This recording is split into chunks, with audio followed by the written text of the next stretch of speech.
और हेडलाइंस के बाद खबरों की तफसील। मुंबई में शदीद बारिश की वजह से कल एक दीवार मुनहदिम हो गई थी। इस हादसे में 16 अफराद हलाक हो गए थे, कई अफराद जख्मी हुए थे। मुंबई पुलिस के तर्जुमान के मुताबिक हादसे में हलाक होने वालों की तादाद अब बढ़कर 25 तक जा पहुंची है। यह हादसा मलाड ईस्ट के पिंपरीपाड़ा इलाके में पेश आया था। 2019 in the early hours between 12:30 to 2:30 under Kurar police station area near Sanjay Gandhi National Park, a wall compound had collapsed, and due to the heavy rains and subsequent floodings, the nearby slum areas, especially Ambedkar Nagar, Kurar village and Pimpri-Pada and other areas got severely hit, and the water gushed into the houses of the people, and because of this 25 people lost their lives and 77 people were injured. And all the injured persons are being treated in Shatabdi Hospital, Trauma Care Hospital, VN Desai Hospital and Cooper Hospital. And the rescue operations at the site are still going on. और वहीं महाराष्ट्र के रत्नागिरी में सैलाब का कहर बरपा है। तोरे dam के टूटने से 7 गांव सैलाब की जद में आ गए हैं। तकरीबन 23 लोग लापता बताए गए हैं। 10 लाशें बरामद की गई हैं। एनडीआरएफ की टीम राहत और बचाव के काम में जंगी पैमाने पर मसरूफ है। एनडीआरएफ की मजीद 2 और टीमों को भी जाए वाक़े पर रवाना किया गया है। बताया जाता है कि सैलाब में लापता हुए अफराद निचले इलाके में हो सकते हैं। लगातार हो रही बारिश की वजह से डैम में आबी सतह बढ़ गई थी, जिसकी वजह से डैम टूट गया था। डैम के पास वाक़े दर्जन भर मकान बह गए हैं।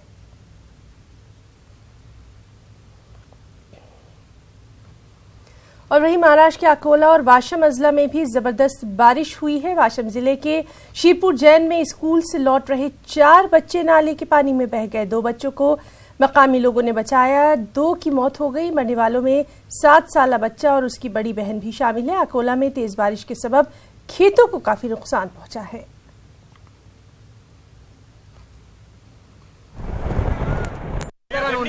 उसकी वजह से सब खेतों में पानी घुस रहा है। कम नाला होने की वजह से खेती का नुकसान हो रहा है। खेती का नुकसान हो रहा है। नांदेड़ में जिला परिषद मुलाजमीन की जानिब से जिला परिषद दफ्तर के रूबरू अपने मुख्तलिफ मुतालबात के हल के लिए एहतजाज किया गया। जिला परिषद मुलाजमीन ने अपनी तनख्वाहें और दीगर मांगों को लेकर एहतजाज का रास्ता अपनाया। जिला परिषद दफ्तर के सामने महकमे के मुलाजमीन ने एहतजाज किया और एहतजाज को घंटा नाद आंदोलन का नाम दिया गया।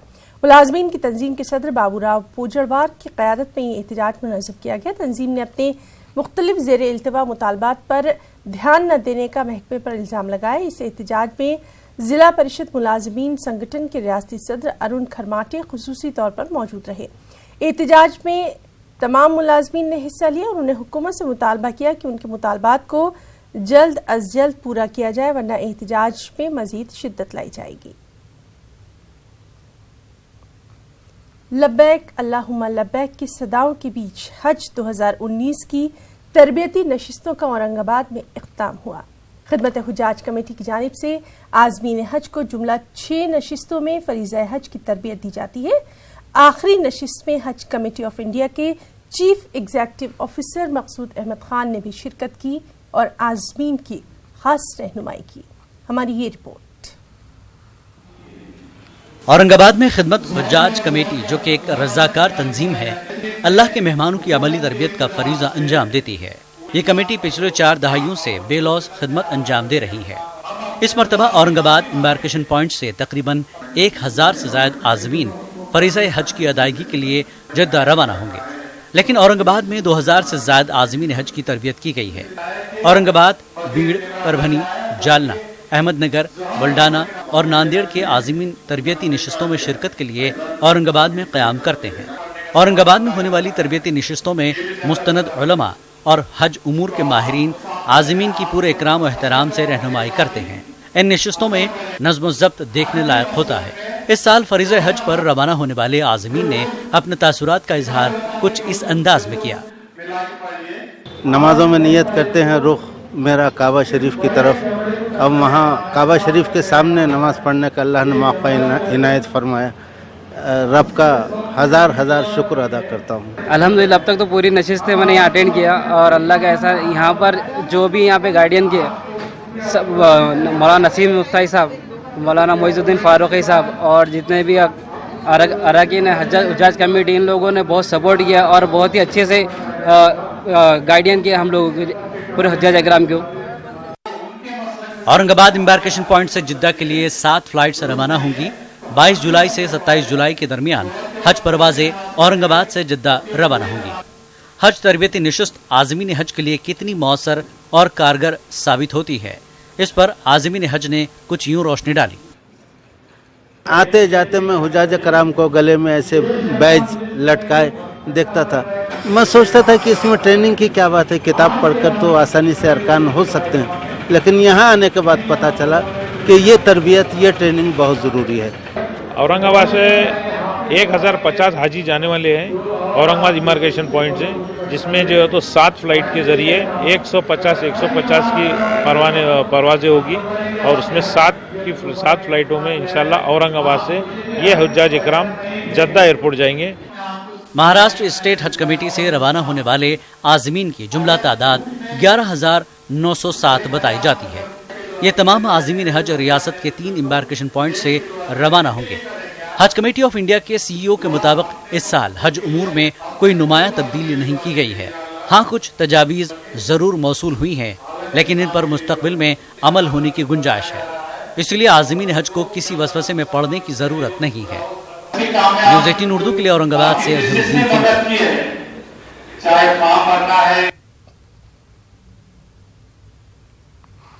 जैसे जैसे हज की तारीख करीब आ रही है, आज़मीन की तैयारियां भी उरूज पर है। नांदेड़ के आज़मीन की रहनुमाई के लिए खिदमत हुज्जाज कमेटी के अलावा दीगर इदारों की जानिब से भी रहनुमाई के लिए बाकायदा तरबियती प्रोग्राम मुनक़िद किए जा रहे हैं। ऐसा ही एक तरबियती कैंप मस्जिद ए खाना और दरगाह हज़रत शाह कामिलदाद रहमतुल्लाह अलैह की इंतज़ामी कमेटी की जानिब से मुनक़िद किया गया। इस कैंप में मुक़र्रर और रहबर खुसूसी के तौर पर कुल हिंद जमीयतुल मुशाइख हैदराबाद के सदर मौलाना काजी सैयद शाह आज़म अली सूफ़ी हुसनी हुसैन क़ादरी ने शिरकत की। इंतज़ामी कमेटी के ज़ेर एहतमाम मुनक़दा इस कैंप में शहर और बैरून शहर के आज़मीन हज मर्द व ख़वातीन ने भी बड़ी तादाद में शिरकत की।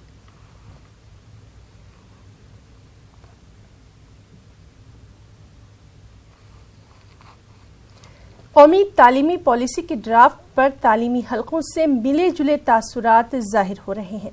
तालीमी माहिरीन का कहना है कि कौमी तालीमी पॉलिसी को लेकर मुसलमानों को तशवीश में मुब्तला होने की कतई ज़रूरत नहीं, ताहम कुछ नुकात वाज़े होना बेहद ज़रूरी है और पॉलिसी को कतई शक्ल देने से पहले हुकूमत का मौक़िफ़ वाज़े होना चाहिए। औरंगाबाद में तालीमी माहिरीन की मीटिंग में ये बात सामने आई। एक रिपोर्ट। तालीम शहरियान के बुनियादी हुकूक में शामिल है। दस्तूर हिंद में भी इसकी वजाहत की गई है। मरकजी हुकूमत पूरे मुल्क के लिए नई कौमी तालीमी पॉलिसी मुरतब करने जा रही है। मुताल्लिकीन से इस ताल्लुक से तजावीज़ तलब की गई हैं। पिछले 1 महीने से मुल्क भर के माहिरीन तालीम इस मामले पर गौर व खौस कर रहे हैं। जायजा मीटिंगों का सिलसिला जारी है। कई हल्कों से तजावीज़ रवाना भी कर दी गई है, लेकिन उर्दू तालीमी इदारों के सरपरस्तों और दानिश्वर तबके का मानना है कि कौमी तालीमी पॉलिसी के ताल्लुक से एक्शन प्लान वाज़ेह होना चाहिए। मसौदे पर काफ़ी दिन से इस पर बहस हो रही थी, उस पर स्टडी की गई और आज गवर्नमेंट ऑफ इंडिया को इसके मसौदे पे जो कुछ हमने यहाँ पर तय किया है वो गवर्नमेंट ऑफ इंडिया को हम अपने तरफ से भेजने वाले हैं। उर्दू एजुकेशन सोसाइटी की जानिब से हमने नई तालीमी पॉलिसी के ऊपर मीटिंग ली है और इस मीटिंग में तय हुआ है कि नई तालीमी पॉलिसी में हुकूमत ने कोई नया एक्शन प्लान जो है तो पब्लिकली नहीं किया है। हमारा मुतालबा ये है कि पहले नई तालीमी पॉलिसी पर एक्शन प्लान जो है तो पब्लिकली जाहिर करे और उसके बाद ही सजेशन ले। एक माइंडसेट से माइनॉरिटी को निकलना चाहिए, वो ये है कि हमेशा एप्रीहेंशंस और अंदेशों से चीज़ों को देखना। ये बात इसलिए गलत होगी कि माइनॉरिटीज़ के लिए प्रपोज ड्राफ्ट नहीं है, ये पूरे नेशन के लिए प्रपोज ड्राफ्ट है।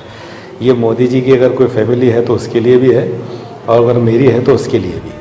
नई कौमी तालीमी पॉलिसी को लेकर माहिरीन तालीम काफी फिक्रमंद नजर आ रहे हैं। इन्हें इस बात का खदशा है कि इस पॉलिसी का अगर इतलाक होता है तो तालीम के प्राइवेटाइजेशन को और बढ़ावा मिलेगा। ये इल्जाम भी लग रहा है कि बड़े सनती घरानों को फायदा पहुंचाने के मकसद से ये पॉलिसी मुरतब की गई है। उर्दू एजुकेशन के लिए स्पेशली उसके अंदर कुछ स्पेसिफिकली कुछ कहा नहीं गया है न्यू एजुकेशन पॉलिसी में, इसलिए उर्दू एजुकेशन की जैसा आंगनवाड़ी वगैरह है या केजी वगैरह क्लासेस जो शुरू किए जाते हैं वो उर्दू में होना चाहिए। अभी तक जो आंगनवाड़ी यहाँ पर चल रहे हैं या ऑल इंडिया लेवल पे चल रहे हैं उसमें जो है तो उर्दू एजुकेशन के बारे में कुछ भी नहीं कहा। नई तालीमी पॉलिसी में इन्होंने प्राइवेटाइजेशन को बहुत ज़्यादा अहमियत दी है और प्राइवेटाइजेशन में भी ये किया है कि बड़े प्लेयर्स के लिए मौका रखा है। कि जैसे कोई टाटा या अडानी या अंबानी ऐसे लोग इसमें जा सकते हैं। इवन हमारे जो पॉलिटिशियंस के कैंपसेस हैं वो भी इसमें सर्वाइव नहीं कर सकते। पहले यूनिवर्सिटी अगर 50 एकड़ में हो सकती थी, आप कहेंगे अब 2000 एकड़ लाइए, तो मेजॉरिटी कम्युनिटी के लिए भी आसान नहीं रहा। हिंदुस्तान एक कसीरुल लिसानी मुल्क कहलाता है। इस मुल्क में हर रियासत की जबान मुख्तलिफ है। जब कौमी पॉलिसी का ड्राफ्ट पूरे मुल्क पर एक ही नौयत की पॉलिसी मुरतब करने की वकालत करता है। तकरीबन 400 सफ़हात के इस ड्राफ्ट पर तजावीज़ पेश करने के लिए महज 1 महीने का वक्त दिया गया है। माहिरीन तालीम ने इसकी मियाद में तोसी का मुतालबा किया है। साथ ही तालीमी पॉलिसी के ड्राफ्ट का तमाम इलाकाई जबानों में तर्जुमा लाजमी करार दिया ताकि लोग मादरी जबान में इस पॉलिसी को समझ सके। न्यूज़ 18 उर्दू के लिए औरंगाबाद से अजहरुद्दीन की रिपोर्ट। और वहीं कौमी तालीमी पॉलिसी में अक़लियती तालीमी इदारों को नज़रअंदाज करने पर तशवीश का भी इजहार किया जा रहा है। दूसरी जानिब कौमी तालीमी पॉलिसी के मुतालिक अक़लियती तालीमी इदारों की सरदमहरी भी काबिल तशवीश मानी जा रही है। मशवरे इरसाल करने की तारीख में इजाफे के बावजूद अक़लियती तालीमी इदारे इसमें माकूल तादाद में हिस्सा नहीं ले रहे। अंजुमन इस्लाम के सदर डॉक्टर ज़हीर काजी ने इस पर भी तशवीश का इजहार किया।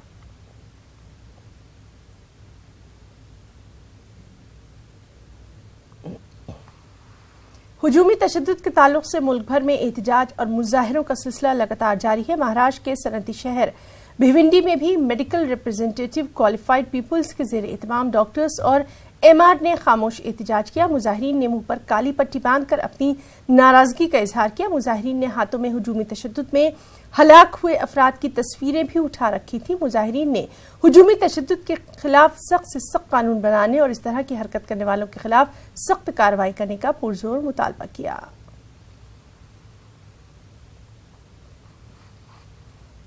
और वहीं अकोला में भी जन सत्याग्रह तंजीम की तरफ से झारखंड के तबरेज अंसारी की मौत के खिलाफ एहतजाज किया गया। एहतजाजियों ने मॉब लिंचिंग में शामिल तमाम मुलजिमीन को कड़ी से कड़ी सजा देने का मुतालबा किया। साथ ही हुकूमत से हुजूमी तशद्दुद के खिलाफ सख्त कानून नाफिज करने की मांग की। इस एहतजाज में मुख्तलिफ समाजी और मिली तंजीमों ने भी हिस्सा लिया।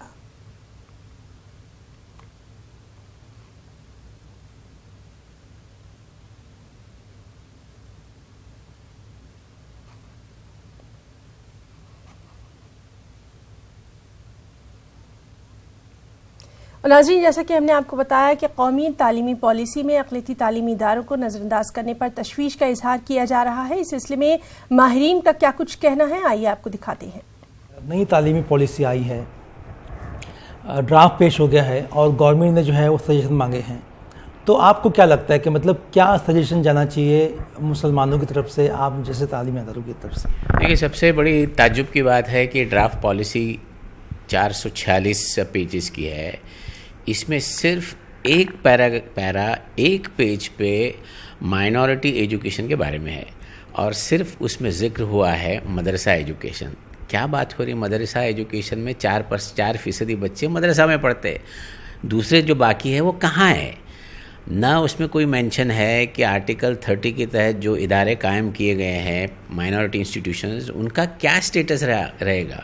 अभी हमको शुबा होने लगा है कि वो स्टेटस रहेगा कि भी नहीं, एक। और दूसरा, हम ये चाहते थे ये पॉलिसी के अंदर कुछ स्कीमें जो बैकवर्ड मुस्लिम कम्युनिटी के स्टूडेंट्स हैं उनके लिए जो इम्प्लीमेंट कर सकते हैं, ये पॉलिसी में इनकॉर्पोरेट होना चाहिए। कर्नाटक के चिक्का बालापुरा में सड़क हादसा पेश आया। इस हादसे में 11 लोग हलाक हो गए जबकि 6 से ज्यादा जख्मी हुए। इनको करीबी अस्पताल में दाखिल करवाया गया। यह हादसा बस और ऑटो में टक्कर की वजह से पेश आया। दोनों गाड़ियां मुखालिफ सिम से आ रही थीं।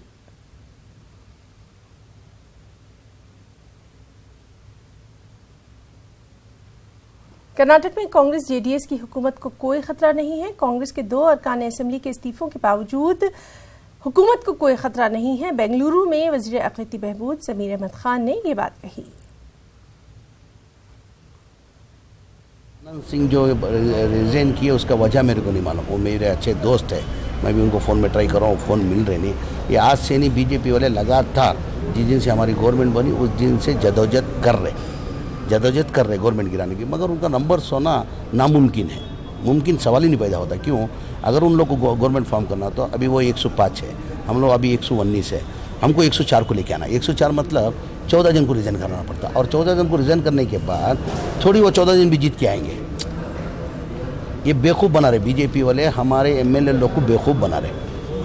और पब्लिक भी आज इतनी ये नहीं है, आज पब्लिक भी इतनी पहले जैसा बेवकूफ़ नहीं है, आज पब्लिक भी समझदार है। उनको इलेक्ट करके भेजा था 5 साल के लिए, ये नहीं कि तुम पैसे के लिए, लालच चीज़ के लिए, पावर के लिए तुम राजीनामे करके दूसरी पार्टी जाओ। उनको इलेक्ट किया था कौन सी पार्टी के अंदर? कांग्रेस पार्टी के अंदर ना इलेक्ट किया था। अभी वो पार्टी छोड़ के जा सकते हैं? आवाम के खिलाफ हो गया ना ये, आवाम ने इलेक्ट करता है 5 साल के लिए।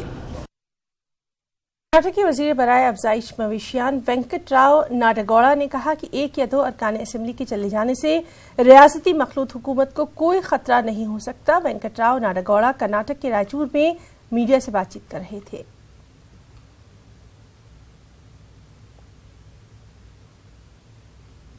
कर्नाटक हुकूमत एसटी कोटे को 3% से बढ़ाकर 7.5% करने का मंसूबा बना रही है और ऐसे में कर्नाटक के मुसलमान भी 4% कोटे को बढ़ाकर आबादी के तनासुब से रिजर्वेशन का मुतालबा कर रहे हैं।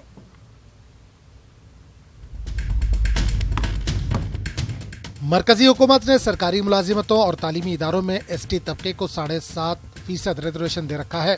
कर्नाटक का एसटी तबका मरकज के 7.5% रिजर्वेशन को कर्नाटक में लागू करने का शिद्दत से मुतालबा कर रहा है। मुतालबे के आगे झुकते हुए सीएम कुमारस्वामी ने रियासत के चीफ सेक्रेटरी टीएम विजय भास्कर को रिजर्वेशन में इजाफे के इम्कानात तलाश करने की हिदायत दी। फिलहाल कर्नाटक में 50% रिजर्वेशन है, जिसकी तफसीलात कुछ इस तरह से है। ST 3%, SC 15%, category third B 5%, category third A 4%, category second B 4%, category second A 15%, category 1 4%। इसमें से कैटेगरी सेकंड बी के तहत रियासत के सारे मुसलमानों को तालीम और रोजगार में रिजर्वेशन हासिल है। ऐसे में जबकि रियासती हुकूमत एसटी रिजर्वेशन में इजाफे के रास्ते तलाश कर रही है, तो अक़लियती तबका अपने रिजर्वेशन में इजाफे का भी मुतालबा कर रहा है। अपने कम्युनिटी के पॉपुलेशन के परसेंटेज के हिसाब से और उनको अपना हक मांगना वो ठीक है, वो सोशल जस्टिस है। जैसा कि कर्नाटक में 7.5% अगर एसटी है तो उनको उतना भागीदारी और उतना ही हिस्सेदारी मिलना वो जस्टिस है वो। और माइनॉरिटी कर्नाटक में 13% 14% है और माइनॉरिटी को भी उतना जितना हिस्सेदारी है उतना भागीदारी मिलना वो माइनॉरिटी का हक है।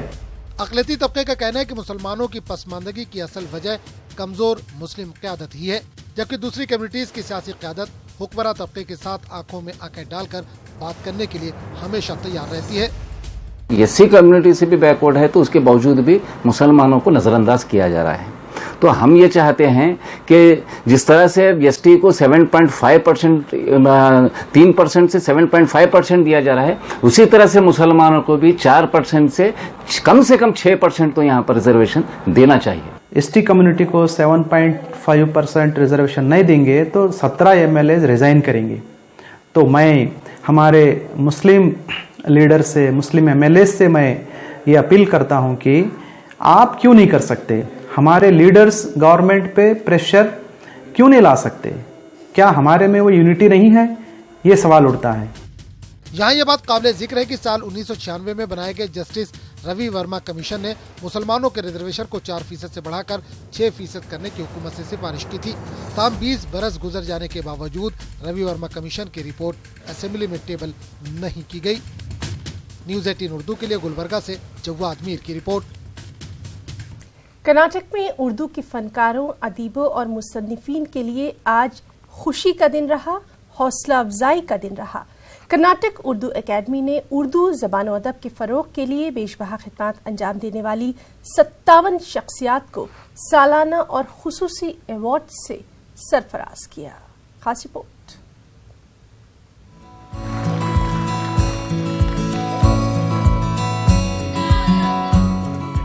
बेंगलुरु में कर्नाटक उर्दू एकेडमी ने जश्न उर्दू के मौके पर सालाना और खुसूसी अवार्ड तफवीज़ किए। साल 2017 और साल 2018 के सालाना अवार्ड के साथ खुसूसी अवार्ड मुंतखब शायरों, अदीबों, साफियों में तकसीम किए गए। वज़ीर अक़लियती बहबूद ज़मीर अहमद खान और साबिक़ मरकजी वज़ीर के रहमान खान के हाथों अवार्ड पेश किए गए। बेंगलुरु के मारूफ सामाजिक कारकुन और सनतकार ज़ियाउल्लाह शरीफ और कोलार के प्रोफेसर सैयद अब्दुल सलाम मुशीर की मजमूई खिदमत का एतराफ़ करते हुए इन्हें सालाना अवार्ड से नवाजा गया। जश्न उर्दू के मौके पर रहमान खान ने कहा कि फ़रोग़ उर्दू के लिए नुमाया खिदमत अंजाम देने वालों की हौसला अफजाई करना हुकूमत की जिम्मेदारी है। जनाब ज़मीर अहमद खान साहब का शुक्रगुजार हूँ कि आज जो काम हुआ है बहुत ही अच्छा काम हुआ है, हिम्मत अफजाई का काम हुआ है, निशानदही का काम हुआ है। इसको और ज़्यादा आगे ले जाना है। मेरी दुआएं हैं कि इसको और आगे ले चलें और उर्दू की तरक्की में हम तमाम हिस्सा लें। मज़ाहिर मरने जीने का इन्हीं खतरों के दामन में, मज़ाहिर मरने जीने का इन्हीं खतरों के दामन में नई बिजली, नई आंधी, नए तूफान पैदा कर। न दिल टूटे, न दिल टूटे, न दामन ज़ब्त गम का हाथ से छूटे, वो पत्थर का जिगर, वो जिंदगी में जान पैदा कर। सालाना अवार्ड पाने वाले शायरों, अदीबों, मुसन्निफों ने कहा कि उर्दू अकेडमी ने खामोश तरीके से जबान और अदब की खिदमत करने वालों को मंजर आम पर लाया है। इस मौके पर उर्दू की खिदमत अंजाम देने वाले चंद बरादरान वतन को भी अवार्ड और एजाज से नवाजा गया। मुझे नसर निगारी में शहर चंदपटन से मेरा इंतखाब हुआ और मैं तकरीबन 1970 से लिखता रहा हूँ। मेरा ताल्लुक बीजर शरीफ से है। बीजर का वो हूँ मैं और गुलबर्गा का ग्रेजुएट हूँ, लेकिन काम करता हूँ मदीने में और मदीने से अवार्ड लेने के लिए आया हूँ। तो किस किताब को अवार्ड मिला है? मेरी किताब का नाम है सुलगती धूप उतरती छाँव। नक़्द व मक़ाल जो तनक़ीदी व तहक़ीक़ी है उसे इनाम के लिए इंतखाब किया गया और 25,000 रुपये का माशाअल्लाह कर्नाटक उर्दू अकेडमी के ज़रिए इनाम से नवाजा गया। तहज़ीब की ज़बान है ये मैं बिल्कुल कहूँगी बहुत ही खूबसूरत है।